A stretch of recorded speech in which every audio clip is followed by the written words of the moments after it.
Hi everyone, this is Anam. Welcome to PhD jobs and admission.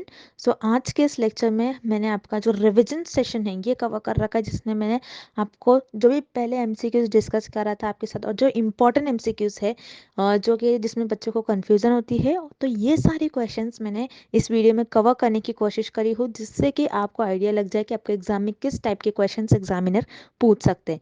सो ये video को आपको अच्छी तरीके से देख लेना। ये आपका रिविजन सेशन है, सारे एमसीक्यूज को आपको सॉल्व कर लेना है। उसी के साथ साथ मैं आपको बता दूं कि जामिया मिलिया इस्लामिया का पीएचडी एंट्रेंस एग्जामिनेशन जो है काफ़ी कॉम्पिटिटिव होता है, तो आपको बहुत अच्छी प्रिपरेशन करनी होती है। तो आपको प्रिपरेशन के लिए आपको पेपर पैटर्न पता होना चाहिए। आपका पेपर पैटर्न जो कुछ इस तरीके से होता है कि आपका पेपर दो पार्ट्स में डिवाइड होता है, paper one and paper two. तो पेपर टू जो होता है ये आपके सब्जेक्ट से रिलेटेड होता है, जिस सब्जेक्ट में आप पीएचडी कर रहे हो। और पेपर वन जो होता है ये आपके डिफरेंट डिफरेंट यूनिट्स पर बेस्ड होता है, जैसे teaching aptitude, research methodology, data interpretation, mathematical reasoning, current affairs. तो इन पर आपका पेपर वन बेस्ड होता है। तो मैं आपको बता दूं, पेपर वन के लिए हम आपके लिए कंप्लीट पैकेज लेकर आए, कंप्लीट रिवीजन पैकेज लेकर आए हैं, जिसमें हम आपको नोट्स प्रोवाइड करते हैं। नोट्स बहुत सिंपल लैंग्वेज में, अगर आप उससे एक बार रीड कर लेते हो तो आपको आपके जो सारे क्वेश्चंस, आपके सारे डाउट्स है वहीं पर आपके क्लियर हो जाते हैं। उसी के साथ साथ मॉक टेस्ट हम आपको प्रोवाइड करते हैं, जिससे कि आपकी प्रैक्टिस होती रहती है, आपको पता चलता है कि किस तरीके से आपको क्वेश्चंस को सॉल्व करना है।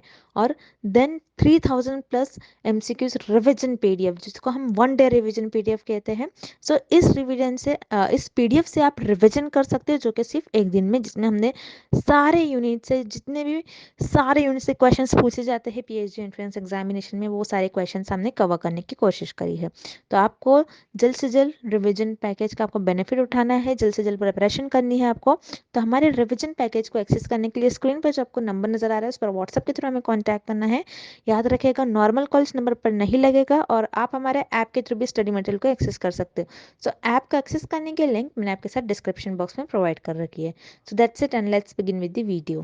यहाँ पर वीडियो स्टार्ट करने से पहले मैं आपको जल्दी से ये नोटिस बता दूं, जो कि आपके बीबीआईयू यूनिवर्सिटी की तरफ से रिलीज हुई थी, जिसमें इन्होंने आपके जो पीएचडी एंट्रेंस एग्जामिनेशन है उसका शेड्यूल बता रखा है।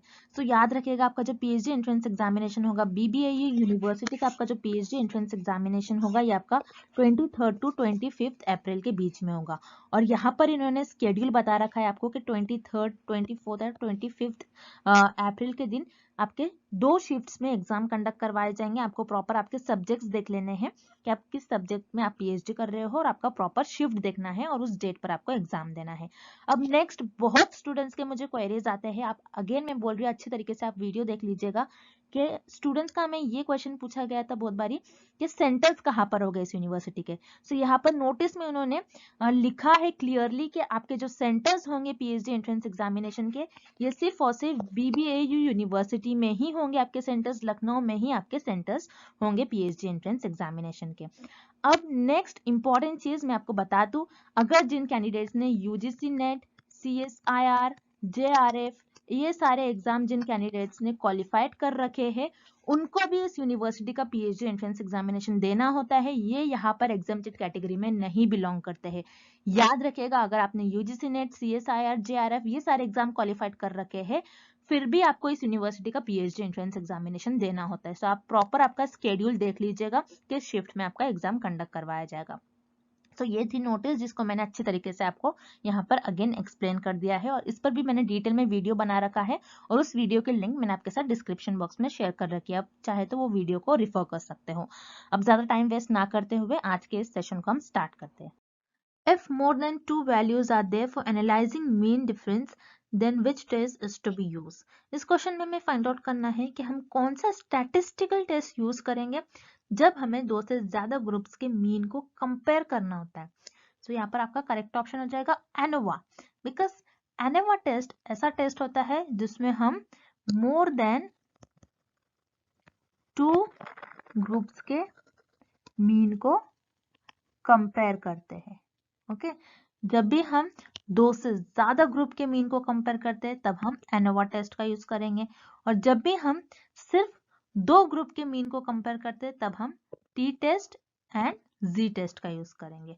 Okay, so students, this is very very important topic. Exam में इस टॉपिक से 2 to 4 क्वेश्चंस आते ही है। आप पेपर में आप इस टॉपिक से 2 से 4 क्वेश्चन आप देख ही लोगे, क्योंकि ये बहुत इंपॉर्टेंट टॉपिक है। मैंने अपने नोट्स में बहुत अच्छे से इस टॉपिक को एक्सप्लेन किया है, आप जरूर उसको देख लीजिएगा। फॉर दिस क्वेश्चन यहाँ पर आपको ऑप्शन बी करेक्ट हो जाएगा, ANOVA test. Moving on to the next question. Control group is a term used in, इस क्वेश्चन में हमें फाइंड आउट करना है कि कंट्रोल ग्रुप ये टर्म हम किस रिसर्च में यूज करते हैं। सो कंट्रोल ग्रुप ये टर्म हम एक्सपेरिमेंटल रिसर्च में यूज करते हैं। अब कंट्रोल ग्रुप क्या होता है हम एक एग्जांपल के थ्रू समझते हैं। जैसे हमें पता है एक्सपेरिमेंटल रिसर्च में 2 वेरिएबल्स होते हैं आपके, एक होता है independent variable and next is dependent variable. For example independent variable है यहाँ पर आपका water and dependent variable is plant growth. आपको देखना है कि वाटर का क्या इफेक्ट हो रहा है प्लांट की ग्रोथ पर। अब इस केस में क्या हो जाएगा, कुछ एक्स्ट्रा वेरिएबल्स आ जाएंगे, जैसे विंड, टेम्परेचर, सनलाइट। ओके, ये सारे आपके एक्स्ट्रा वेरिएबल हो गए। अब इस केस में क्या हो जाएगा, ये जो एक्स्ट्रा वेरिएबल्स होते हैं जिन्हें हम कहते हैं एक्सट्रेनियस वेरिएबल, ये वेरिएबल एक्सपेरिमेंटल रिसर्च में स्टडी का पार्ट तो नहीं होते हैं, लेकिन फिर भी ये डिपेंडेंट वेरिएबल को अफेक्ट करते हैं। ओके, तो इस केस में एक्सपेरिमेंटल रिसर्च में एक टर्म आ जाता है और एक वेरिएबल आ जाता है जिसे हम कहते हैं कंट्रोल वेरिएबल। तो रिसर्चर क्या करते हैं, इन एक्सट्रेनियस वेरिएबल को कंट्रोल करने की कोशिश करते हैं, जिसे हम कहते हैं कंट्रोल वेरिएबल, और इसे हम कहते हैं कंट्रोल ग्रुप्स। ओके, सो एक्सपेरिमेंटल रिसर्च में रिसर्चर एक्सट्रेनियस वेरिएबल जो कि है आपका इस केस में विंड और सनलाइट, इनको कंट्रोल करने की कोशिश करते हैं, जिसे हम कहते हैं कंट्रोल वेरिएबल या फिर कंट्रोल ग्रुप्स। दैट्स व्हाई यहाँ पर आपका करेक्ट ऑप्शन हो जाएगा option C, experimental research. Next, DOI stands for, इस क्वेश्चन में हमें फाइंड आउट करना है कि DOI का फुल फॉर्म क्या होता है। सो पहले तो हम जानते हैं कि DOI होता क्या है। सो जब भी रिसर्च अपने रिसर्च को ऑनलाइन पब्लिश करता है तो उसको एक नंबर मिलता है, उसको हम कहते हैं डिजिटल ऑब्जेक्ट आइडेंटिफायर। सो अगर किसी को भी आपका या फिर रिसर्चर का आर्टिकल फाइंड करना है तो वो DOI नंबर के थ्रू आपके आर्टिकल को फाइंड करते हैं। तो यहाँ पर DOI का फुल फॉर्म होता है डिजिटल ऑब्जेक्ट आइडेंटिफायर। तो यहाँ पर आपका ऑप्शन डी राइट हो जाएगा, digital object identifier. Here the right answer is option D. Okay, which of the following E journal is database, इस क्वेश्चन में हमें फाइंड आउट करना है कि इन ऑप्शन में से कौन सी जर्नल एक डेटाबेस है। अब डेटाबेस होता क्या है पहले हम ये जानेंगे। तो डेटाबेस जहां पर बहुत सारे जर्नल्स और आर्टिकल्स प्रेजेंट होते हैं और रिसर्चर यहाँ से अपने रिसर्च के लिए आर्टिकल्स फाइंड आउट करते हैं, सो उसे हम कहते हैं डेटाबेस। सो अब हम ऑप्शंस देखते हैं। Option B journal of engineering and science and option C is international journal of operation management. So यहाँ पर आपका ऑप्शन बी और सी दोनों भी इनकरेक्ट हो जाएगा, बिकॉज ये दोनों भी आपके साइंटिफिक जर्नल्स है, या दैट्स वाई यहाँ पर आपका दोनों ऑप्शन इनकरेक्ट हो जाएंगे। देन ऑप्शन है स्कॉपस, यस यहाँ पर आपका ऑप्शन ए करेक्ट हो जाएगा। स्कॉपस एक ऐसा डेटाबेस है जहां से रिसर्चर अपने आर्टिकल्स को फाइंड आउट करते हैं, और Scopus is owned by Elsevier company. Okay, this is very important, that's why यहाँ पर आपका करेक्ट ऑप्शन हो जाएगा option A Scopus. Next question, Which of the following sampling methods is based on probability? इस question में हमें find out करना है कि कौन सी सैम्पलिंग आपके प्रोबेबिलिटी सैम्पलिंग मेथड का टाइप होता है। सो यहाँ पर आपको ऑप्शन ए गिवन है quota sampling, option C judgement sampling, option D convenience sampling. So ये तीनों भी सैम्पलिंग आपके नॉन प्रोबेबिलिटी सैम्पलिंग मेथड्स में आता है, मेथड्स के टाइप है ये तीनों भी, जहां पर रिसर्चर अपने जजमेंट्स, अपने ओपिनियंस और कन्वीनियंस को आगे रखकर पॉपुलेशन में से सैंपल्स को सिलेक्ट करते हैं। दैट्स व्हाई यहाँ पर आपका option A, C and D तीनों भी इनकरेक्ट हो जाएगा, बिकॉज इस क्वेश्चन में हमें पूछ रहा है कि कौन सा सैम्पलिंग मेथड प्रोबेबिलिटी सैम्पलिंग का टाइप होता है। सो यहाँ पर आपका ऑप्शन बी करेक्ट हो जाएगा, it is the type of probability sampling. So stratified sampling एक आपकी प्रोबेबिलिटी सैम्पलिंग मेथड का टाइप होती है। अब स्ट्रैटिफाइड सैम्पलिंग होता क्या है हम इस डायग्राम के थ्रू समझते हैं। सो स्ट्रैटिफाइड सैम्पलिंग में रिसर्चर एक हेट्रोजीनियस पॉपुलेशन लेते हैं, इस हेट्रोजीनियस पॉपुलेशन को रिसर्चर होमोजीनियस पॉपुलेशन में कन्वर्ट करते हैं और होमोजीनियस ग्रुप्स में कन्वर्ट करते हैं और इस ग्रुप में से रैंडमली सैंपल्स को सेलेक्ट करते हैं। सो प्रोबेबिलिटी सैम्पलिंग में रिसर्चर अपने कन्वीनियंस, अपने जजमेंट, अपने ओपिनियन को आगे नहीं रखते हैं, बल्कि रैंडमली पॉपुलेशन में से सैंपल्स को सेलेक्ट करते हैं। सो दैट्स वाई यहाँ पर आपका करेक्ट ऑप्शन हो जाएगा option B, stratified sampling. Stratified sampling आपकी प्रोबेबिलिटी सैम्पलिंग मेथड का टाइप होती है। Okay, next question, Which of the following tools is good for thesis report? इस क्वेश्चन में हमें फाइंड आउट करना है कि हम रिसर्च में थीसिस किस टूल में लिखते हैं। सो यहाँ पर आपका ऑप्शन ए गिवन है एक्सेल। एक्सेल क्या होता है? जिसमें आप डेटा को एनालाइज करते हो, ये डेटा एनालिसिस टूल होता है। एक्सेल आपका डेटा एनालिसिस टूल होता है। एक्सेल में रिसर्चर थीसिस को नहीं लिखते हैं, दैट्स वाई यहाँ पर आपका ऑप्शन ए इनकरेक्ट हो जाएगा।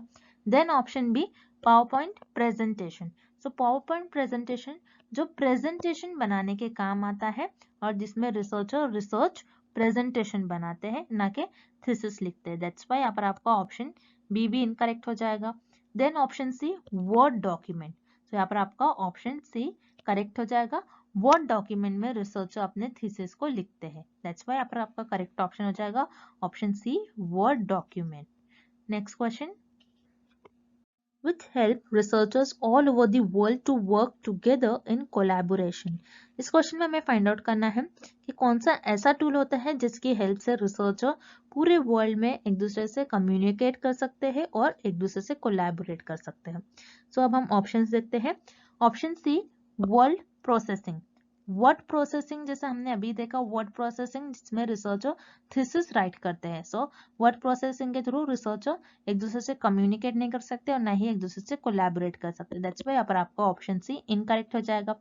Then option B, plagiarism. Plagiarism क्या होता है कि रिसर्च में किसी और रिसर्चर के कंटेंट, किसी और रिसर्चर की इंफॉर्मेशन को कॉपी करने को हम प्लेजरिज्म कहते हैं। सो प्लेजरिज्म भी एक ऐसा टूल नहीं होता है जिसके थ्रू रिसर्चर कम्युनिकेट कर सकते हैं या फिर कोलैबोरेट कर सकते हैं, दैट्स वाई आपका यहाँ पर ऑप्शन बी भी इनकरेक्ट हो जाएगा। Then option A, ICT. ICT क्या होता है?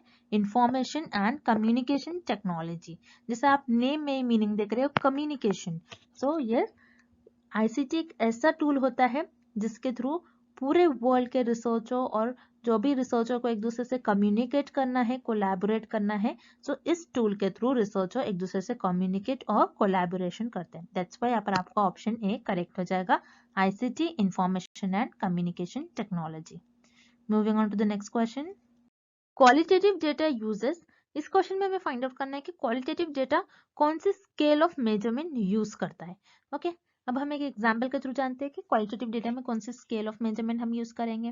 जैसे मान लो शर्ट्स की साइजेस है।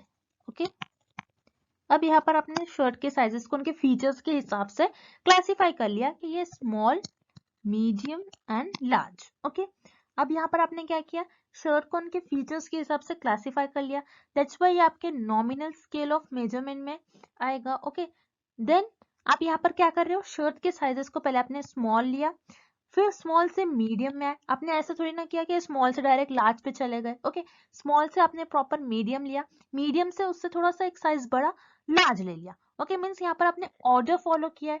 मीन्स यहाँ पर आप क्वालिटेटिव डेटा में आप ऑर्डिनल स्केल ऑफ मेजरमेंट भी यूज करेंगे। मीन्स इस शर्ट की साइज में आपने एक ऑर्डर फॉलो किया। ओके, दैट मीन्स आप क्वालिटेटिव डेटा में nominal as well as ordinal scale of measurement use करते हो, दैट्स वाई यहाँ पर आपका करेक्ट ऑप्शन हो जाएगा ऑप्शन ए। देन यहाँ पर आपको ऑप्शन बी गिवन है, ratio and interval.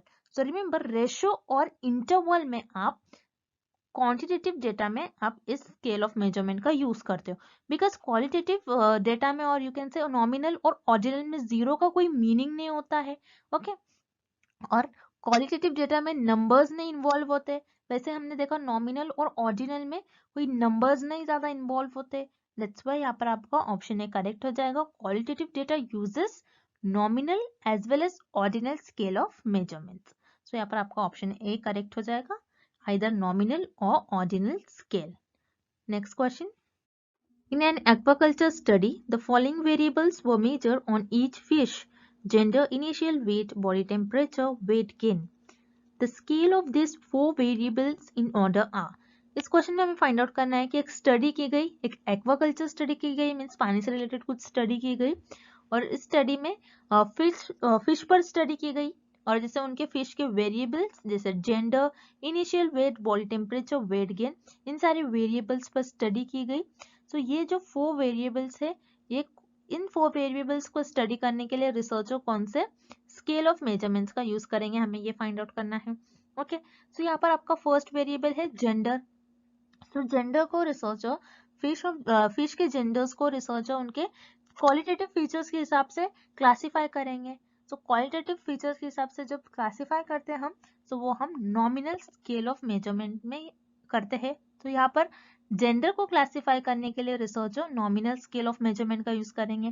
Then initial wait means इनका वेट देखने के लिए कि कितना वेट है। सो वेट को नंबर्स में आइडेंटिफाई करते हैं। ओके, वेट आपका नंबर्स में होता है, दैट्स व्हाई यहाँ पर नंबर्स में हो रहा है। सो आप यहाँ पर ratio scale of measurements use करेंगे। Then next is body temperature. Body temperature को आप बॉडी टेम्परेचर मीन्स आपका जो बॉडी टेम्परेचर होता है वो आपका जीरो नहीं हो सकता। आपको बॉडी टेम्परेचर में जीरो की कोई मीनिंग नहीं होता है। दैट्स व्हाई आप यहाँ पर इंटरवल स्केल ऑफ मेजरमेंट का यूज करोगे। इंटरवल स्केल ऑफ मेजरमेंट में जीरो का कोई मीनिंग नहीं होता है, जीरो आपका आर्बिट्री रहता है। देन आपका है वेट गेन अगेन ये रेशो में आएगा। अगर ये देखना है रिसर्चर को कि ये पर्टिकुलर फिश का कितना वेट गेन होगा। सो कोई फिश का वेट गेन होगा, कोई फिश का वेट गेन नहीं होगा, मीन जीरो वेट गेन होगा। तो जीरो वेट गेन है, दैट्स वाई यहाँ पर आपका रेशो होगा। रेशो में जीरो का कुछ मीनिंग होता है, दैट्स वाई यहाँ पर आपका करेक्ट ऑप्शन हो जाएगा ऑप्शन डी। तो यहाँ पर रिसर्चर फिश के जेंडर को मेजर करने के लिए नॉमिनल स्केल ऑफ मेजरमेंट का यूज करेंगे। इनिशियल वेट को मेजर करने के लिए रेशो स्केल ऑफ मेजरमेंट का यूज करेंगे, क्योंकि वेट जीरो भी हो सकता है। Okay, then next is body temperature. Body temperature को मेजर करने के लिए researcher interval scale of measurement का यूज करेंगे, बिकॉज इंटरवल में जीरो का कोई मीनिंग नहीं होता है और उसी तरह बॉडी टेम्परेचर में जीरो का भी कोई मीनिंग नहीं होता है। देन वेट गेन के लिए researcher ratio scale of measurement का यूज करेंगे, बिकॉज वेट गेन जीरो भी हो सकता है। सो रेशो में आपके जीरो का मीनिंग होता है, दैट्स व्हाई यहाँ पर आपका करेक्ट ऑप्शन हो जाएगा option D, nominal, ratio, interval and last is ratio. Okay, next question. First question, the result undertaken to find the solution to a particular problem faced by a particular organization is dash research. इस question में हमें find out करना है, एक organisation है और उस organisation ने पर्टिकुलर प्रॉब्लम फेस किया है और उस पर्टिकुलर प्रॉब्लम को सॉल्व करने के लिए वो ऑर्गेनाइजेशन किस रिसर्च का यूज करेगी। ओके, सो स्टूडेंट्स, इस क्वेश्चन में आपको बस एक ही वर्ड पर फोकस करना है, विच इज पर्टिकुलर प्रॉब्लम। कभी भी आपके क्वेश्चन में पर्टिकुलर या फिर स्पेसिफिक ये दोनों वर्ड आता है, that means it is related with applied research. So yes, यहाँ पर आपका करेक्ट ऑप्शन हो जाएगा option B, applied research. Applied research में रिसर्चर कोई पर्टिकुलर प्रॉब्लम या फिर कोई स्पेसिफिक प्रॉब्लम को सॉल्व करते हैं। देन यहाँ पर आपका ऑप्शन ए गिवन है आपको फंडामेंटल रिसर्च। फंडामेंटल रिसर्च में researcher new ideas, new theory, new concept develop करते हैं ताकि उनकी नॉलेज इंक्रीज हो सके। बट फंडामेंटल रिसर्च में रिसर्चर कोई स्पेसिफिक और पर्टिकुलर प्रॉब्लम को सॉल्व नहीं करते, दैट्स व्हाई आपका यहाँ पर ऑप्शन ए इनकरेक्ट हो जाएगा। Then option C, conceptual research ऐसी रिसर्च होती है which is related with concepts and ideas. So again आपका यहाँ पर ऑप्शन सी भी इनकरेक्ट हो जाएगा। Then option D, descriptive research वो रिसर्च होती है जिसमें रिसर्चर कोई फेनोमेना को एज इट इज डिस्क्राइब करते हैं और अगेन डिस्क्रिप्टिव रिसर्च में रिसर्चर कोई पर्टिकुलर या फिर स्पेसिफिक प्रॉब्लम को सॉल्व नहीं करते, दैट्स व्हाई अगेन आपका यहाँ पर ऑप्शन डी भी इनकरेक्ट हो जाएगा। So here correct option is option B, applied research. Applied research वो रिसर्च होती है जिसमें रिसर्चर कोई पर्टिकुलर और स्पेसिफिक प्रॉब्लम को सॉल्व करते हैं। Okay, next question, which of the following is true about interval scale. इस क्वेश्चन में हमें फाइंड आउट करना है कि कौन सा ऑप्शन करेक्ट है अबाउट इंटरवल स्केल। सो यहाँ पर आपका ऑप्शन ए गिवन है, the difference between values on an interval scale is always evenly distributed. So यहाँ पर आपका ऑप्शन ए करेक्ट हो जाएगा, बिकॉज इंटरवल स्केल में हमारी जो भी वैल्यूज होती है हम उसको इवनली डिस्ट्रीब्यूट करते हैं। जैसे फॉर एग्जाम्पल कैलेंडर में आपकी फर्स्ट डेट आती है, then second, third, fourth, fifth, six, seventh and so on. So आप जैसे देखते हो फर्स्ट और सेकेंड डेट के बीच में आपका 24 आवर्स का गैप होता है। ऐसे ही सेकेंड और थर्ड के बीच में भी 24 आवर्स का गैप होता है। देन थर्ड और फोर्थ जो डेट होगी इसके बीच में भी 24 आवर्स का गैप होता है। सो आपका जो डिफरेंस हो रहा है वो इवनली डिस्ट्रीब्यूटेड है, मीन्स सेम ही है, हर डिफरेंस हर एक डेट्स के बीच में सेम डिफरेंस हो रहा है। तो यहाँ पर आपका ऑप्शन है करेक्ट हो जाएगा। इंटरवल स्केल्स में हमारी जो भी वैल्यूज होती है उनके बीच का डिफरेंस जो होता है वो इवनली डिस्ट्रीब्यूटेड होता है। देन ऑप्शन बी आपको गिवन है interval data sets have no true zero. So यहाँ पर आपका ऑप्शन बी भी करेक्ट हो जाएगा। तो इंटरवल स्केल्स में आपके जीरो वैल्यू का कोई मीनिंग नहीं होता है। Okay, then option C using interval data you can calculate mean, median and mode. So यहाँ पर आपका ऑप्शन सी भी करेक्ट हो जाएगा, बिकॉज क्वांटिटेटिव डेटा में हम इंटरवल स्केल ऑफ मेजरमेंट्स का यूज करते हैं। सो इस इंटरवल स्केल मेजरमेंट में हम स्टैटिस्टिकल टूल्स के यूज से भी डेटा को मेजर कर सकते हैं। जैसे स्टैटिस्टिकल टूल है आपके पास मीन, मीडियन, मोड। सो ये कैलकुलेट करने के लिए हम इंटरवल स्केल ऑफ मेजरमेंट का भी यूज कर सकते हैं। सो यहाँ पर आपका ऑप्शन सी भी करेक्ट हो जाएगा। So here correct option is option D, because यहाँ पर आपका ऑप्शन ए, बी, सी तीनों भी करेक्ट हो जाएगा about interval scale. That's why correct option is option D, all the above. So students, I hope the concept of scales of measurements is clear to everyone. And first question, what are the conditions in which type 1 error occurs? इस question में हमें find out करना है कि type 1 error कब होता है। अब जब भी रिसर्च परफॉर्म करते हैं तो फर्स्ट स्टेप में अपनी प्रॉब्लम को डिफाइन करते हैं। देन उस प्रॉब्लम पर बेस्ड रिसर्चर हाइपोथेसिस डेवलप करते हैं। अब हाइपोथेसिस होता क्या है? हाइपोथेसिस एक टेंटेटिव स्टेटमेंट होता है जो कि रिसर्चर के अजम्पशंस और गेसेस पर बेस होता है, और उसी अजम्पशन और उसी स्टेटमेंट को रिसर्चर अपने रिसर्च में टेस्ट करते हैं देखने के लिए वेदर इट इज ट्रू और फॉल्स। अब समटाइम क्या होता है, रिसर्चर से कुछ हाइपोथेसिस को टेस्ट करने में मिस्टेक हो जाती है और उसी मिस्टेक्स को हम कहते हैं एरर्स। अब रिसर्च में दो टाइप्स के एरर होते हैं, एक होता है आपका type 1 error and second is type 2 error. अब इस क्वेश्चन में हमें फाइंड आउट करना है कि टाइप 1 एरर होता कब है। सो इस टेबल से हम देखेंगे, this is very important table. So type 1 error होता कब है? जब नल हाइपोथेसिस ट्रू होती है। जब हमारी नल हाइपोथेसिस ट्रू होती है और हम उसको रिजेक्ट कर लेंगे तब हमारी फर्स्ट टाइप 1 एरर होगी। Okay, so this is very important. और टाइप 2 एरर कब होता है? जब नल हाइपोथेसिस फॉल्स होती है और रिसर्चर फिर भी उसको एक्सेप्ट कर ले रहे हैं, तो वो हो जाएगा आपका टाइप 2 एरर। और इस क्वेश्चन में हमें फाइंड आउट करना है कि टाइप 1 एरर कब होता है। सो टाइप 1 एरर जब हमारी नल हाइपोथेसिस ट्रू होती है और रिसर्चर फिर भी उसको रिजेक्ट कर लेते हैं, तब होती है आपकी टाइप 1 एरर। सो इस क्वेश्चन का करेक्ट ऑप्शन हो जाएगा option B, the null hypothesis get rejected even if it is true. So here option B is the right answer. Next question. Source of data collected and compiled by others is called. इस question में हमें find out करना है ऐसा कौन सा data collection source होता है जिसमें हम किसी और रिसर्चर, किसी और ऑथर का इंफॉर्मेशन और यू कैन से कंटेंट यूज करते हैं अपनी रिसर्च में। सो रिमेंबर, डेटा कलेक्शन के भी दो टाइप होते हैं, एक होता है आपका प्राइमरी डेटा और सेकेंड होता है आपका सेकेंडरी डेटा।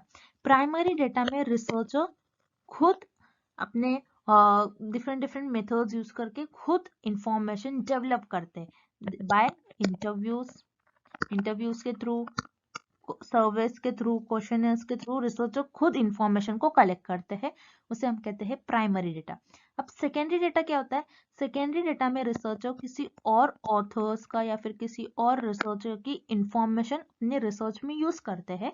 तो सेकेंडरी डेटा में रिसर्चर खुद इंफॉर्मेशन को फाइंड आउट नहीं करते, रिसर्चर यहाँ पर सेकेंडरी डेटा में किसी और लोगों का, किसी और ऑथर का, किसी और रिसर्चर की इंफॉर्मेशन कंटेंट अपने रिसर्च में यूज करते हैं, सो उसे हम कहते हैं सेकेंडरी डेटा।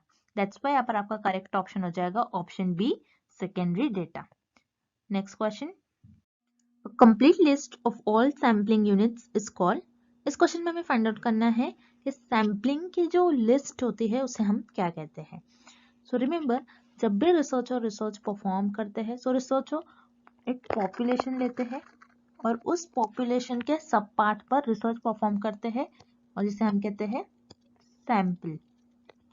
ओके, सो सैंपल को सेलेक्ट करने के बाद सैम्पलिंग के भी कुछ स्टेप्स होते हैं। सो फर्स्ट स्टेप में आप ये डिसाइड कर लेते हो कि आपकी टारगेट पॉपुलेशन क्या होगी। अब टारगेट पॉपुलेशन होता क्या है कि आप जिन पॉपुलेशन पर रिसर्च परफॉर्म करोगे वो आपकी टारगेट पॉपुलेशन होगी। अब टारगेट पॉपुलेशन के बाद आपका नेक्स्ट स्टेप होता है सैम्पलिंग फ्रेम। अब सैम्पलिंग फ्रेम क्या होता है, अब जैसे आपकी जो टारगेट पॉपुलेशन है, सो आप ये डिसाइड करो कि किन किन लोगों से मुझे डेटा मिल सकता है। सो आप क्या करते हो, सैम्पलिंग फ्रेम में उन लोगों की एक लिस्ट बना लेते हो। सो इसी लिस्ट को आप कहते हो सैम्पलिंग फ्रेम।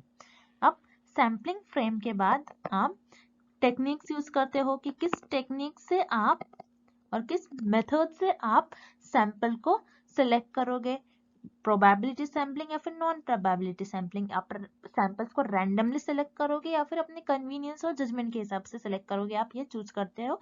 एंड नेक्स्ट आप सैम्पलिंग परफॉर्म करते हो। सो इस स्टेप में आप सैम्पलिंग परफॉर्म करते हो। So list of population, list of target population, आप टारगेट पॉपुलेशन में से उन लोगों के लिस्ट बनाते हो कि जिससे मुझे ऐसा लगता है मुझे इन लोगों से डेटा मिल सकता है, सो उसे हम कहते हैं सैम्पलिंग फ्रेम। दैट्स व्हाई यहाँ पर आपका करेक्ट ऑप्शन हो जाएगा option B, sampling frame. Then यहाँ पर आपको ऑप्शन सी गिवन है पॉपुलेशन फ्रेम। पॉपुलेशन फ्रेम ऐसा कोई टर्म नहीं होता है रिसर्च में, दैट्स व्हाई यहाँ पर आपका ऑप्शन सी इनकरेक्ट हो जाएगा। Then option A simple random sampling. Simple random sampling ये आपकी प्रोबेबिलिटी सैम्पलिंग मेथड का टाइप होती है। सो यहाँ पर आप क्या करते हो, रैंडमली पॉपुलेशन में से सैंपल्स को सेलेक्ट करते हो। सो ये आपका एक लिस्ट नहीं होता है, बल्कि ये आपकी एक मेथड होता है जिससे आप सैंपल्स को पॉपुलेशन में से सैंपल्स को सेलेक्ट करते हो। दैट्स व्हाई यहाँ पर आपका ऑप्शन ए इनकरेक्ट हो जाएगा। So here correct option is option B, sampling frame. Next, the first page of the research report is. इस क्वेश्चन में हमें फाइंड आउट करना है कि रिसर्च रिपोर्ट का फर्स्ट पेज क्या होता है। तो रिसर्च रिपोर्ट जिसे हम थीसिस भी बोलते हैं, सो थीसिस का फर्स्ट पेज होता है टाइटल पेज। दैट्स व्हाई यहाँ पर आपका ऑप्शन डी करेक्ट हो जाएगा। देन टाइटल पेज के बाद आता है आपका इंडेक्स। इंडेक्स जैसे आपने आपकी बुक्स में देखा होगा कि कंटेंट लिखा होता है और कौन सा कंटेंट और कौन सा चैप्टर कौन से पेज पर है, आपको ये प्रॉपर मेंशन होता है। ऐसे ही थीसिस में और रिसर्च रिपोर्ट में रिसर्चर इंडेक्स लिखते हैं। सो इंडेक्स आपके टाइटल पेज के बाद आता है। दैट्स व्हाई यहाँ पर आपका ऑप्शन सी इनकरेक्ट हो जाएगा। देन यहाँ पर आपका ऑप्शन ए और बी गिवन है अपेंडिक्स एंड बिब्लियोग्राफी। तो ये आपके रिसर्च रिपोर्ट के और थीसिस के ये एक्स्ट्रा चैप्टर्स में आते हैं। अपेंडिक्स में रिसर्चर क्या करते हैं, उनका जो प्रॉपर टॉपिक होता है उस टॉपिक के बारे में कुछ एक्स्ट्रा इंफॉर्मेशन देते हैं ताकि दूसरे रिसर्चर उस इंफॉर्मेशन का यूज करके आगे रिसर्च परफॉर्म करे। दैट्स व्हाई यहाँ पर आपका ऑप्शन ए इनकरेक्ट हो जाएगा। अपेंडिक्स आपके रिसर्च रिपोर्ट का फर्स्ट पेज नहीं होता है। Then bibliography. बिब्लियोग्राफी क्या होता है, जिसे हम कहते हैं एक सेट ऑफ, और यू कैन से बिब्लियोग्राफी एक रेफरेंस होता है, list of reference. So reference क्या होता है, जिसमें रिसर्चर कोई और रिसर्चर का इंफॉर्मेशन और कंटेंट अपने रिसर्च में यूज करता है। सो रिसर्चर उनका प्रॉपर नेम मेंशन करता है, सो उसे हम कहते हैं रेफरेंस। और एक लिस्ट ऑफ रेफरेंस और सेट ऑफ रेफरेंस को हम कहते हैं बिब्लियोग्राफी। दैट्स व्हाई यहाँ पर बिब्लियोग्राफी भी आपका करेक्ट ऑप्शन नहीं होगा, बिकॉज बिब्लियोग्राफी भी आपके रिसर्च रिपोर्ट का थीसिस का फर्स्ट पेज नहीं होता है। सो यहाँ पर आपका ऑप्शन बी भी इनकरेक्ट हो जाएगा। So here correct option is option D, title page. Title page आपके रिसर्च रिपोर्ट का थीसिस का फर्स्ट पेज होता है। Next question, information is. इस क्वेश्चन में हमें फाइंड आउट करना है कि इंफॉर्मेशन होती क्या है। अब रिसर्चर अपने रिसर्च में डेटा को कलेक्ट करते हैं। तो रिसर्चर जब डेटा को कलेक्ट करते हैं, सो रिसर्चर रिस्पोंडेंट्स के थ्रू डेटा को कलेक्ट करते हैं। अब रिस्पोंडेंट्स होते क्या है, तो रिस्पोंडेंट वो होते हैं जिनके थ्रू रिसर्चर क्वेश्चन सर्विस को फिल कराते हैं और उनके थ्रू डेटा को कलेक्ट करते हैं। रिस्पोंडेंट रिस्पॉन्ड करते हैं। ओके, सो रिस्पोंडेंट्स के थ्रू रिसर्चर को डेटा मिलता है। सो वो डेटा जो डायरेक्टली रिस्पोंडेंट के थ्रू मिलता है उसे हम कहते हैं रॉ डेटा। अब कभी कभार रिस्पोंडेंट से भी कुछ मिस्टेक हो जाती है, वो कुछ और इंफॉर्मेशन भर देते हैं, कुछ रॉन्ग इंफॉर्मेशन भर देते हैं। सो वो जो रॉन्ग इंफॉर्मेशन होती है, सो उस रॉन्ग इंफॉर्मेशन को रिसर्चर करेक्ट करते हैं, या फिर वो जो रॉन्ग इंफॉर्मेशन होती है उसको क्लीन करते हैं, और वो आपका जो डेटा मिलता है उससे करेक्ट करने के बाद रिसर्चर को जो डेटा मिलेगा ये हो जाएगा रिसर्चर का प्रोसेस डेटा, और इसी प्रोसेस डेटा को हम कहते हैं इंफॉर्मेशन। दैट्स व्हाई यहाँ पर आपका करेक्ट ऑप्शन हो जाएगा option B, process data. Next question, dash prevent a researcher from blind search and intellectual wandering. तो इस क्वेश्चन में हमें फाइंड आउट करना है कि ऐसा कौन सा टूल है जो रिसर्चर को प्रिवेंट करता है। ब्लाइंड रिसर्च मीन्स कहीं से भी अपने रिसर्च में डेटा को कलेक्ट कर रहे बिना सोचे समझे, इंटेलेक्चुअल वंडरिंग बिना सोचे समझे कहीं से भी रिसर्च में डेटा को कलेक्ट कर रहे। सो ये इस चीज से बचने के लिए रिसर्चर के लिए कौन सा एक ऐसा टूल है जो रिसर्चर को इस चीज से प्रिवेंट करता है। सो वो टूल होता है आपका रिसर्च डिजाइन। रिसर्च डिजाइन जिसे हम ब्लूप्रिंट भी कहते हैं। सो ये क्या होता है, रिसर्च डिजाइन में आप और रिसर्चर पहले से ही प्लान कर लेते हैं कि रिसर्च में किस टाइप से मैं डेटा को कलेक्ट करूंगा, कौन से सैम्पलिंग परफॉर्म करके मैं रिसर्च में डेटा को कलेक्ट करूंगा, कौन से टूल यूज करूंगा, किस चीज के थ्रू मैं क्या परफॉर्म करूंगा, क्या मैं इंटरव्यू सर्विस किसके थ्रू अपने डेटा को कलेक्ट करूंगा। ये सारी प्लानिंग रिसर्चर रिसर्च डिजाइन इस स्टेप में कर लेते हैं। तो रिसर्चर जब प्लान कर लेते हैं, जब कोई भी चीज प्लान होती है तो आप उस प्लानिंग के अकॉर्डिंग चलते हो, आप कहीं और जिगजैग मैनर में नहीं चलते हो। सो रिमेंबर, रिसर्च डिजाइन एक ऐसा टूल होता है जो रिसर्चर को प्रिवेंट करता है कई और जगह से रिसर्च में डेटा को कलेक्ट करने का या फिर किसी भी कई सुनी बातों से रिसर्च करने से। ओके, सो यहाँ पर आपका करेक्ट ऑप्शन हो जाएगा option D, research design. Moving on to the next question, which of the following is true about H index. इस क्वेश्चन में हमें फाइंड आउट करना है कि कौन सा ऑप्शन करेक्ट है अबाउट एच इंडेक्स। तो what is H index? H index होता क्या है? तो एच इंडेक्स किसी भी रिसर्चर या फिर किसी भी ऑथर के परफॉर्मेंस को मेजर करता है। जैसे फॉर एग्जांपल किसी भी रिसर्चर का एच इंडेक्स अगर ज्यादा है, मतलब उस रिसर्चर का वर्क बहुत ज्यादा इम्पैक्टफुल होगा। ओके, मीन्स उस रिसर्चर का वर्क बहुत ज्यादा अच्छा होगा। So let's look at option A, author level metric. तो यहाँ पर आपका ऑप्शन ए करेक्ट हो जाएगा बिकॉज ऑप्शन ए यही बता रहा है कि एच इंडेक्स किसी भी रिसर्चर के परफॉर्मेंस को मेजर करता है। दैट्स वाई यहाँ पर आपका ऑप्शन ए करेक्ट हो जाएगा। Then option B, measures impact of scholars output. Again यहाँ पर आपका ऑप्शन बी भी करेक्ट हो जाएगा बिकॉज एच इंडेक्स यही बताता है कि अगर किसी रिसर्चर का एच इंडेक्स बहुत ज्यादा है, दैट मीन्स उस रिसर्चर का वर्क भी बहुत ज्यादा इम्पैक्टफुल होगा। Okay, then option C, measures quantity with quality of the publication of authors. तो यहाँ पर आपका ऑप्शन सी भी करेक्ट हो जाएगा बिकॉज एच इंडेक्स ये भी मेजर करता है कि किसी भी रिसर्चर के पब्लिकेशन की क्वांटिटी और क्वालिटी, क्वांटिटी के साथ साथ क्वालिटी भी एच इंडेक्स मेजर करता है। दैट्स वाई आपका यहाँ पर ऑप्शन सी भी करेक्ट हो जाएगा। Then here correct option is option D, all the above. Moving on to the next question, convenience sampling is. इस क्वेश्चन में हमें कन्वीनियंस सैम्पलिंग क्या होता है ये फाइंड आउट करना है। सो कन्वीनियंस सैम्पलिंग ये एक टाइप का नॉन प्रोबेबिलिटी सैम्पलिंग होता है। ओके, तो इस क्वेश्चन में हमें कन्वीनियंस सैम्पलिंग क्या होता है ये फाइंड आउट करना है, इसलिए हम इस डायग्राम के थ्रू हम समझेंगे कि कन्वीनियंस सैम्पलिंग मेथड क्या होता है। ओके, सो कन्वीनियंस सैम्पलिंग मेथड में रिसर्चर अपने कन्वीनियंस के बेसिस पर सैंपल्स को सिलेक्ट करते हैं।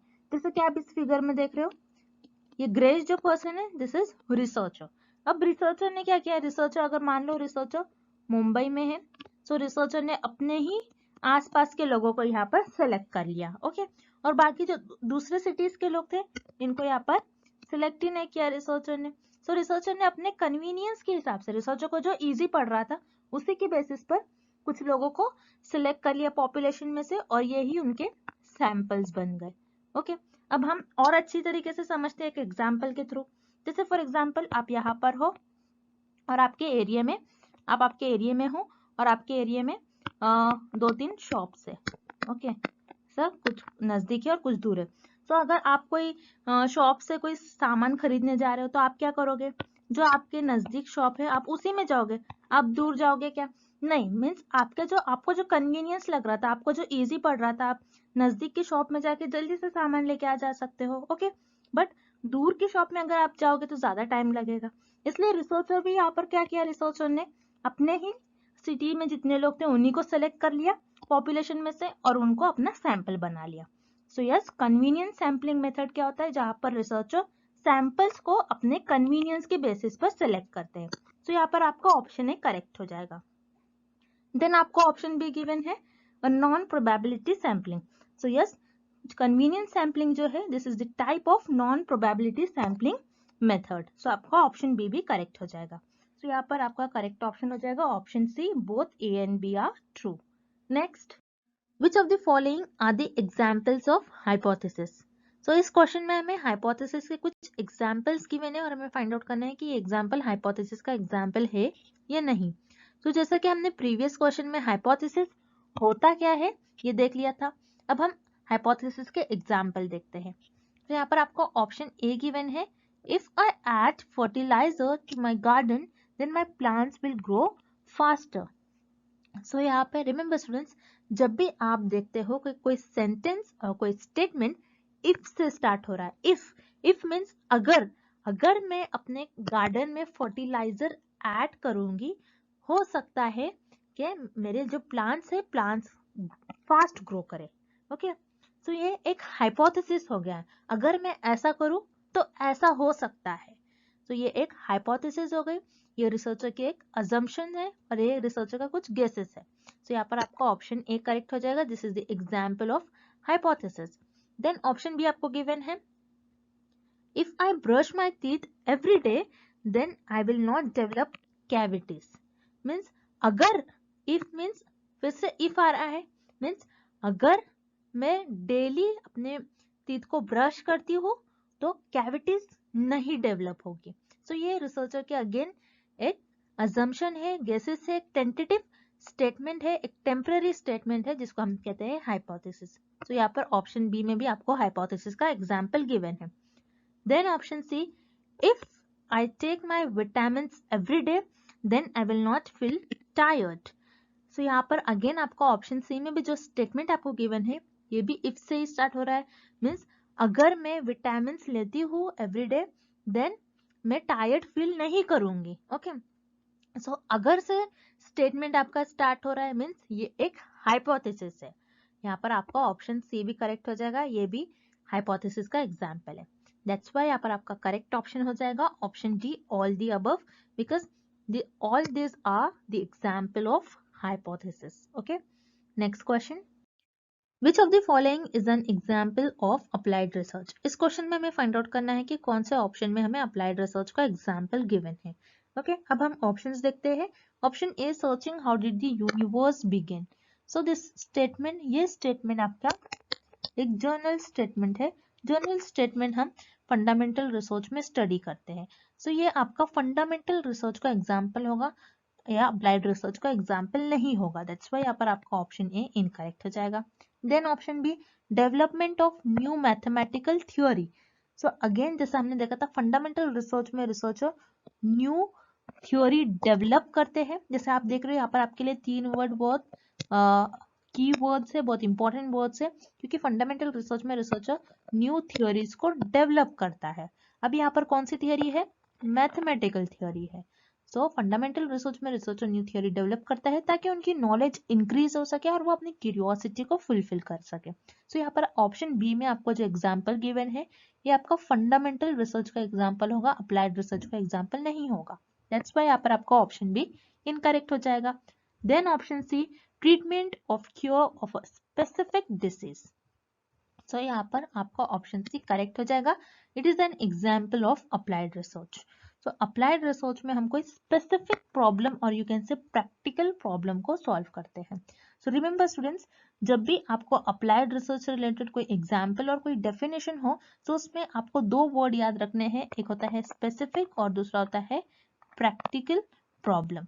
अगर आपके डेफिनेशन में या फिर आपके ऑप्शंस में प्रैक्टिकल वर्ड और या फिर स्पेसिफिक वर्ड गिवन होगा, that means it is related with applied research. Applied research में हम स्पेसिफिक प्रॉब्लम और यू कैन से कोई प्रैक्टिकल प्रॉब्लम्स को सॉल्व करते हैं.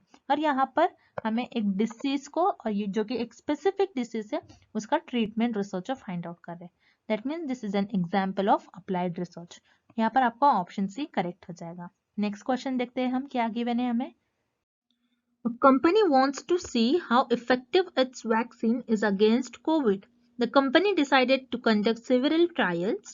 Which of the following conclusion from the test is a type 2 error if the null is false? So students, इस question में हमें गिवन है कि एक कंपनी है और कंपनी को फाइंड आउट करना है एक वैक्सीन की इफेक्टिवनेस अगेंस्ट कोविड। ओके, यहाँ पर कंपनी ने बहुत सारे टेस्ट किए और हमें कुछ कंक्लूजन्स दिए, जैसे आप देख रहे हो ऑप्शन ए, बी और सी में कंक्लूजन्स है, और हमें फाइंड आउट करना है इन ऑप्शंस में से टाइप 2 एरर कौन सा होगा। ओके, सो यहाँ पर जैसे कि आप देख रहे हो क्वेश्चन में दो वेरिएबल्स है, first is vaccine and the next one is Covid. Okay, so यहाँ पर हमारी नल हाइपोथेसिस क्या होगी? नल हाइपोथेसिस बोलेगी वैक्सीन और कोविड ये दोनों भी वेरिएबल में कोई रिलेशन नहीं है। ओके, ये हमारी नल हाइपोथेसिस हो गई, और यहाँ पर हमें क्वेश्चन में गिवन है कि नल हाइपोथेसिस फॉल्स है हमारी। सो उस केस में हमारा टाइप 2 एरर क्या होगा? सो रिमेंबर स्टूडेंट्स, अगेन हम टेबल में देखते हैं, जैसे कि आप देख रहे हो यहाँ पर नल हाइपोथेसिस हमारी फॉल्स है, और हमने उस नल हाइपोथेसिस को अगर एक्सेप्ट कर लिया तो हमारा जो ये एरर होगा ये टाइप 2 एरर होगा। ओके, मींस यहाँ पर नल हाइपोथेसिस फॉल्स है, फिर भी आप उसको एक्सेप्ट कर ले रहे हो, दैट मींस यहाँ पर टाइप 2 एरर होगा यहाँ पर। ओके, सो यहाँ पर option is the right answer because vaccine is not effective against Covid. Okay, so here option is the right answer. Then option B, vaccine is effective against COVID. So यहाँ पर हमारा null hypothesis क्या बता रहा था कि vaccine और Covid में कोई रिलेशन नहीं है, बट यहाँ पर ऑप्शन बी में हमें गिवन है कि नहीं, वैक्सीन और कोविड में वैक्सीन जो है वो इफेक्टिव है, इफेक्टिव वैक्सीन है अगेंस्ट कोविड। सो यस, जब भी हमारी नल हाइपोथेसिस फॉल्स होती है और हम उसको रिजेक्ट कर लेते हैं तो हमारा जो डिसीजन होता है this is the correct decision. That's why here option B is incorrect. Then option C, data insufficient. So here option C is again incorrect because data तो sufficient है हमारे पास. That's why here option C is incorrect. So here correct option is option A. Vaccine is not effective against COVID. Okay. Next question. In experimental research, dash variables are used to explain relationships between the independent variable and dependent variable. इस question में हमें find out करना है कि experimental research में कौन सा ऐसा वेरिएबल होता है जो इंडिपेंडेंट वेरिएबल और डिपेंडेंट वेरिएबल के बीच का रिलेशन हमें एक्सप्लेन करता है। अब इस क्वेश्चन का सोल्यूशन हम एक एग्जांपल के थ्रू देखेंगे। एक एग्जांपल है कि स्मोकिंग एंड लंग कैंसर। तो यहाँ पर स्मोकिंग हमारा इंडिपेंडेंट वेरिएबल होगा बिकॉज इंडिपेंडेंट वेरिएबल को हम मैनिपुलेट करते हैं। स्मोकिंग का अफेक्ट देखेंगे डिपेंडेंट वेरिएबल पर, स्मोकिंग का हम अफेक्ट देखते हैं लंग्स पर क्या हो रहा है, इसलिए लंग कैंसर आपका डिपेंडेंट वेरिएबल होगा। अब इस केस में क्या होता है कि एक वेरिएबल होता है जो इन दोनों वेरिएबल्स के बीच का रिलेशन एक्सप्लेन करता है, जिसे हम कहते हैं इंटरवेनिंग वेरिएबल।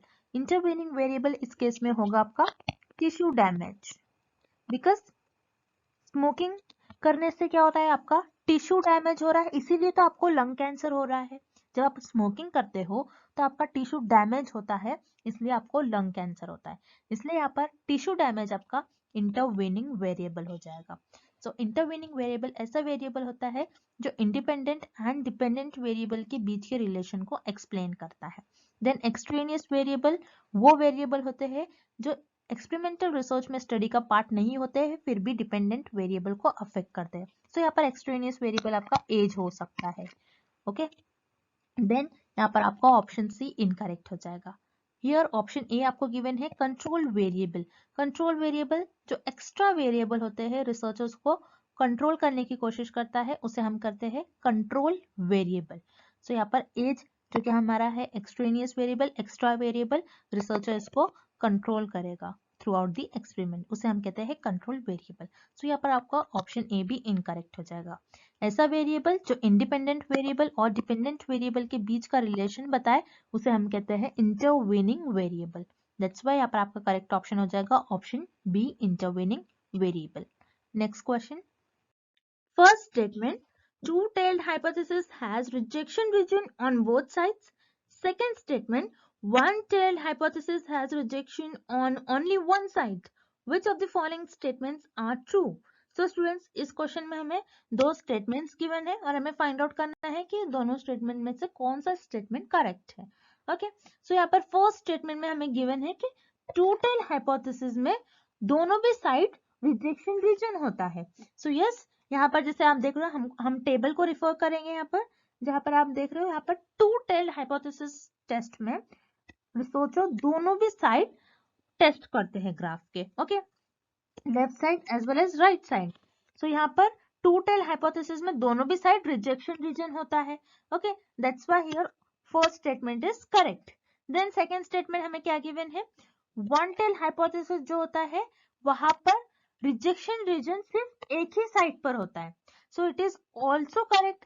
जहां पर हमें जैसे पता है वन टेल हाइपोथेसिस के दो टाइप होते हैं, लेफ्ट टेल हाइपोथेसिस और right tell hypothesis, okay. So यहाँ पर आप टेबल में देखना है आपको लेफ्ट टेल हाइपोथेसिस, जहां पर आप ग्राफ में सिर्फ लेफ्ट साइड पर टेस्ट करते हो, और राइट टेल हाइपोथेसिस जहां पर आप ग्राफ में सिर्फ राइट साइड पर टेस्ट करते हो। So yes, one tail hypothesis में रिजेक्शन रीजन जो होता है सिर्फ एक ही साइड होता है, that's why here statement 2 is also correct. So यहाँ पर करेक्ट ऑप्शन होगा option C, both first and second statements are true, okay. Next, find the mean of the data set 30, 36, 26, 36। इस क्वेश्चन में हमें एक डेटा गिवन है और इस डेटा में हमें मीन की वैल्यू फाइंड आउट करनी है। अब मीन की वैल्यू फाइंड आउट करने के लिए हमें मीन का फॉर्मूला पता होना चाहिए। सो मीन का फॉर्मूला होता है सबमिशन xi अपॉन n। सो सबमिशन मीन्स हमें जो भी डेटा गिवन है, जो भी वैल्यूज गिवन है, उनको हमें ऐड करना है। तो हमें जो डेटा गिवन है हम इसको ऐड करेंगे, 30, 36, 26 एंड 36, और जितने नंबर गिवन है टोटल 1 2 3 4, उससे हमें डिवाइड करना होता है। सो आपको यहाँ पर एडिशन करना है, टोटल सारे नंबर्स को एडिशन कर लो, देन आपका आंसर आ जाएगा 128 डिवाइडेड बाय 4। 128 डिवाइडेड बाय 4 आपका आंसर हो जाएगा 32। तो यहाँ पर आपका जो इस डेटे का मीन जो होगा वो होगा 32, दैट्स व्हाई यहाँ पर करेक्ट ऑप्शन हो जाएगा आपका option B, 32। Next, dash is a list of books and other references that an author has used in preparing a research paper। इस क्वेश्चन में हमें फाइंड आउट करना है कि जब रिसर्चर एक आर्टिकल लिखता है तो उसकी लिस्ट ऑफ रेफरेंसेस को क्या कहते हैं। तो उसकी लिस्ट ऑफ रेफरेंसेस को हम कहते हैं बिब्लियोग्राफी। अब बिब्लियोग्राफी क्या होता है, जैसे मान लो कोई रिसर्चर है और उस रिसर्चर ने अपने आर्टिकल में कोई एक ही किसी रिसर्चर की इंफॉर्मेशन यूज की है, तो यहाँ पर वो उस रिसर्चर का नेम प्रॉपर लिखेगा या फिर उस रिसर्चर को साइट करेगा। अब मान लो उसी रिसर्चर ने एक से ज्यादा अपने आर्टिकल में किसी और रिसर्चर की इंफॉर्मेशन ली है, मीन्स यहाँ पर एक से ज्यादा रेफरेंसेस हो जाएंगे। सो एक से ज्यादा रेफरेंसेस को हम कहते हैं बिब्लियोग्राफी, और लिस्ट ऑफ रेफरेंसेस को हम कहते हैं बिब्लियोग्राफी। सो यहाँ पर आपका ऑप्शन ही करेक्ट हो जाएगा। Then option B, summary. Summary क्या होता है, आर्टिकल को शॉर्ट में डिस्क्राइब करने को हम समरी कहते हैं, दैट्स व्हाई यहाँ पर आपका ऑप्शन बी इनकरेक्ट हो जाएगा। Then option C, appendix. Appendix क्या होता है कि रिसर्चर का जो भी टॉपिक होता है उस टॉपिक पर रिसर्चर अपने आर्टिकल में उस टॉपिक पर कुछ एक्स्ट्रा इंफॉर्मेशन देते हैं, जैसे किसी कोई फॉर्मूला दे दिया, कोई इक्वेशन दे दिया, ताकि दूसरे रिसर्चर उस टॉपिक पर आगे रिसर्च कर सके। तो यहाँ पर आपका ऑप्शन सी भी इनकरेक्ट हो जाएगा, बिकॉज अपेंडिक्स में कोई लिस्ट ऑफ रेफरेंसेस नहीं होते, दैट्स व्हाई यहाँ पर आपका करेक्ट ऑप्शन हो जाएगा option A, bibliography. Next question, which of the following is negatively skewed. इस क्वेश्चन में हमें फाइंड आउट करना है कि जब हमारा डिस्ट्रीब्यूशन नेगेटिव स्क्यूड होगा तो उस केस में मीन, मीडियन एंड मोड के बीच में क्या रिलेशन होगा। तो इस डायग्राम के थ्रू हम समझते हैं कि नेगेटिव स्क्यू क्या होता है। तो पहले हम देखेंगे सिमेट्रिकल डिस्ट्रीब्यूशन। जब आपका डिस्ट्रीब्यूशन सिमेट्रिक होगा मीन्स आपके जो लेफ्ट साइड और राइट साइड में जो इमेज होगी आपकी मिरर इमेज दिखेंगे आपको। अगर आप आपके डिस्ट्रीब्यूशन को बीच से कट कर रहे हो, दैट मीन्स आपका लेफ्ट और राइट साइड इक्वल होगा, इसे हम कहते हैं सिमेट्रिकल डिस्ट्रीब्यूशन। और इस केस में आपके मीन, मीडियन एंड मोड ये तीनों भी एक दूसरे के इक्वल होंगे। देन पॉजिटिव स्क्यू क्या होता है, पॉजिटिव स्क्यू में आपका जो डिस्ट्रीब्यूशन है ये लेफ्ट साइड में टिल्टेड होता है। जैसे आप देख रहे हो इस डायग्राम में आपका जो डिस्ट्रीब्यूशन ये लेफ्ट साइड की तरफ ज्यादातर झुका हुआ है। सो इस केस में आपका सबसे छोटी वैल्यू होती है mode, then median and last is mean की सबसे हाईएस्ट वैल्यू होती है इस केस में। देन नेगेटिव स्क्यू क्या होता है, नेगेटिव स्क्यू में आपका जो डिस्ट्रीब्यूशन है ये राइट साइड की तरफ टिल्टेड होता है, मीन्स राइट साइड की तरफ झुका हुआ होता है। तो इस केस में आपकी सबसे छोटी जो वैल्यू होती है वो होती है मीन, फिर से ज्यादा मीडियन, और सबसे हाईएस्ट होगी आपकी मोड। सो नेगेटिव स्क्यूड में आपके मीन सबसे छोटा होता है, then median and last is mode. So ये कंडीशन होगी आपके नेगेटिव स्क्यूड में।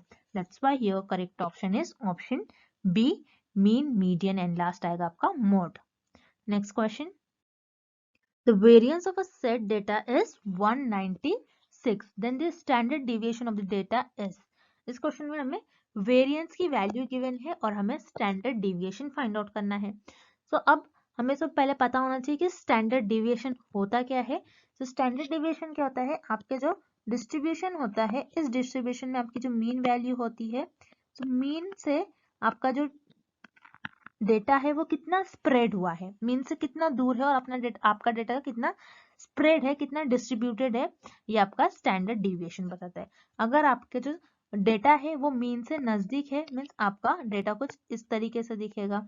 अगर आपका जो डेटा है वो ज्यादा स्प्रेड है, स्टैंडर्ड डिविएशन की वैल्यू ज्यादा है, तो आपका डेटा कुछ इस तरीके से दिखेगा कि वो ज्यादा डिस्ट्रीब्यूटेड है। अब इस क्वेश्चन में हमें स्टैंडर्ड डिविएशन की वैल्यू फाइंड आउट करनी है। सो स्टैंडर्ड डिविएशन आपका होता है स्क्वायर रूट ऑफ वेरिएंस।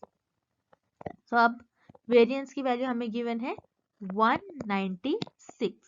हमें पता है 196 14 का स्क्वायर होता है। तो स्क्वायर और ये रूट कैंसिल हो जाएगा और आपका स्टैंडर्ड डिविएशन की वैल्यू आ जाएगी 14। So here correct option is option B 14। Standard deviation आपका हो जाएगा 14। Next, which one of the following statements is not correct. इस क्वेश्चन में हमें फाइंड आउट करना है कि कौन सा स्टेटमेंट करेक्ट नहीं है अबाउट रिसर्च।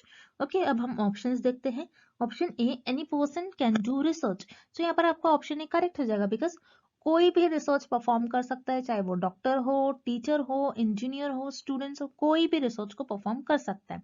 जैसे फॉर एग्जाम्पल एक टीचर है, टीचर अपनी क्लास में बच्चों को कुछ कॉन्सेप्ट समझा रही है और बच्चे उस कॉन्सेप्ट को समझ नहीं पा रहे, सो टीचर क्या कर लेगी, अपना टीचिंग मेथड चेंज कर लेगी। Okay, teaching method teacher change कर लेगी जिससे बच्चे उस कॉन्सेप्ट को इजीली अंडरस्टैंड कर पाए। तो टीचर ने यहाँ पर क्या किया, टीचर ने रिसर्च परफॉर्म किया। ओके, सो ये भी एक टाइप का रिसर्च हो गया।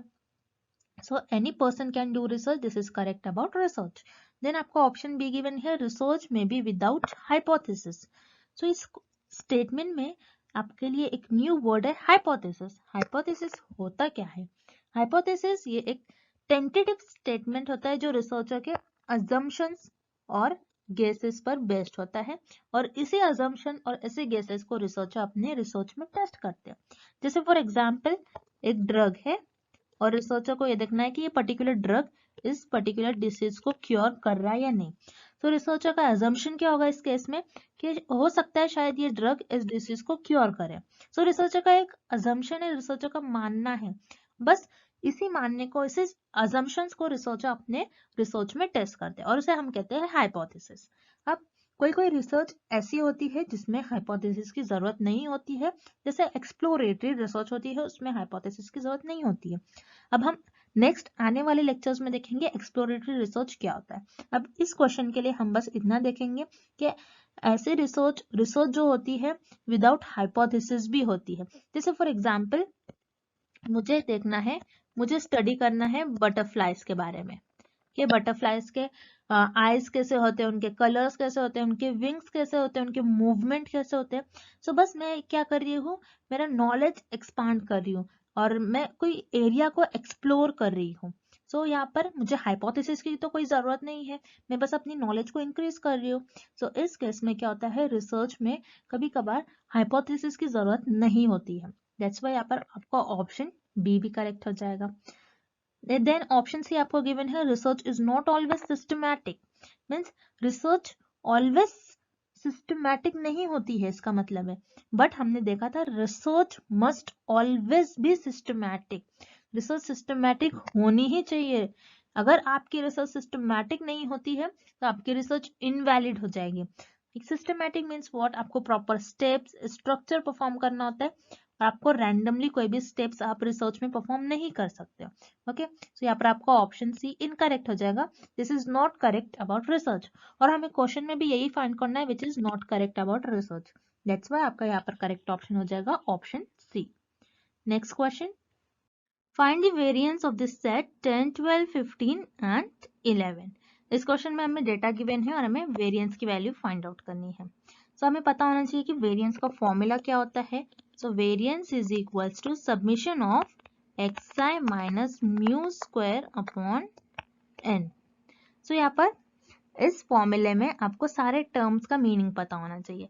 सो म्यू जो होता है आपका ये होता है मीन, xi आपका होता है डेटा पॉइंट एंड n होता है आपका नंबर ऑफ डेटा पॉइंट। अब ये जो फॉर्मूला आपको गिवन है इसमें मीन आपको गिवन है, सो हम पहले मीन कैलकुलेट करेंगे। सो वेरिएंस कैलकुलेट करने के लिए सबसे पहले आपको मीन कैलकुलेट करना होता है, तो स्टेप 1 में हम मीन कैलकुलेट करेंगे। सो आप स्टेप्स के थ्रू जाइएगा, सो आपको कैसे कैलकुलेट करना है वेरिएंस ये आपको इजीली समझ में आ जाएगा। तो स्टेप 1 में हम मीन कैलकुलेट करेंगे। सो मीन को हम म्यू सिंबल से रिप्रेजेंट करते हैं। So mu is equals to submission of xi upon n। सो यहाँ पर जो डेटा में सारे पॉइंट्स गिवन है, डेटा पॉइंट्स, इसको आपको ऐड करना है। 10 plus 12 plus 15 plus 11 divided by n। Number of data points कितने हैं 1 2 3 एंड 4। सो यहाँ पर डिवाइडेड बाय 4 करना है आपको। ये हो जाएगा आपका 48 अपॉन 4। सो ये आपका हो जाएगा 12। देन स्टेप 2 में अब हमने मीन कैलकुलेट कर लिया। स्टेप 2 में हम वेरिएंस कैलकुलेट करेंगे। वेरिएंस कैलकुलेट करने के लिए आपका जो वेरिएंस का फॉर्मूला है आपको यही यूज करना है। तो यहाँ पर आपको देख रहे हो सबमिशन साइन। सबमिशन साइन कब यूज करते हैं, जब हम टर्म्स को ऐड करते हैं। दैट मीन्स यहाँ पर हमको एडिशन करना है। सो इसी टर्म को यूज करते हुए आपको ये सारे टर्म्स को ऐड करना है। जैसे हमने यहाँ पर ले लिए x1 minus mu square plus x2 minus mu square plus x3 minus mu square plus x4 minus mu square divided by n। सो यहाँ पर आपका x1 क्या है 10 माइनस मीन की वैल्यू क्या है म्यू मीन्स यहाँ पर मीन होता है और मीन की वैल्यू आपकी है 12। सो यहाँ पर आपको 12 पुट करना है bracket whole square plus x2 क्या है आपका 12। सो 12 और मीन की भी वैल्यू आपकी 12 है, सो माइनस 12 स्क्वायर आ जाएगा। प्लस x3 क्या है 15, 15 minus 12 whole square plus x4 क्या है 11, 11 minus 12 whole square divided by n। n क्या है आपका नंबर ऑफ डेटा पॉइंट्स कितने हैं टोटल 4। सो n की जगह पर आपको 4 पुट करना है। देन 10 माइनस 12 आपका हो जाएगा 2 square plus 12 minus 2 0 square plus 15 minus 12 3 का स्क्वायर हो जाएगा। Then 11 minus 12 is minus 1 square divided by 4। So यहाँ पर 2 का स्क्वायर आपका हो जाएगा 4 प्लस 0 का स्क्वायर 0 ही होता है इसलिए हम 0 को नहीं लिखेंगे। 3 का स्क्वायर आपका होता है 9 माइनस 1 का, और माइनस में जब भी आपको कोई भी माइनस का स्क्वायर लेते हो आप तो उसका हो जाता है प्लस आपका। सो यहाँ पर हो जाएगा 1 का स्क्वायर 1 डिवाइडेड बाय 4। सो यहाँ पर हो जाएगा 14 अपॉन 4। 14 अपॉन 4 को अगर आप कैलकुलेट करते हो तो आपका वेरिएंस हो जाता है इस केस में 3.5। तो आपका वेरिएंस हो जाएगा 3.5। अगर इसी क्वेश्चन में आपको स्टैंडर्ड डिविएशन भी फाइंड करना होता तो स्टैंडर्ड डिविएशन क्या करते हैं आप वेरिएंस का स्क्वायर रूट लेते हैं। सो स्क्वायर रूट ऑफ 3.5 आप डालते हो value and then standard deviation भी आप इजीली फाइंड आउट कर सकते हो।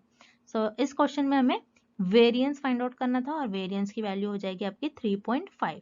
सो बस आपको ये क्वेश्चन देख के घबराना नहीं है। इस क्वेश्चन में बस आपको वेरिएंस का फॉर्मूला याद रखना है। देन स्टेप 1 में मीन कैलकुलेट करना है। मीन कैलकुलेट करने के बाद इसी फॉर्मूला का यूज करते हुए हर एक टर्म को ऐड करना है एंड देन आपको बस वैल्यू सब्स्टिट्यूट करके आंसर फाइंड आउट करना है। बस आपको फॉर्मूलाज अच्छी तरीके से याद करना है और स्टेप्स याद रखने हैं। For this question variance is 3.5. So here option C is the right answer. So I hope students the standard deviation, mean, median and more, the concept of everything is clear to everyone. And thank you for watching this video. Good luck with your preparation and see you tomorrow with another video.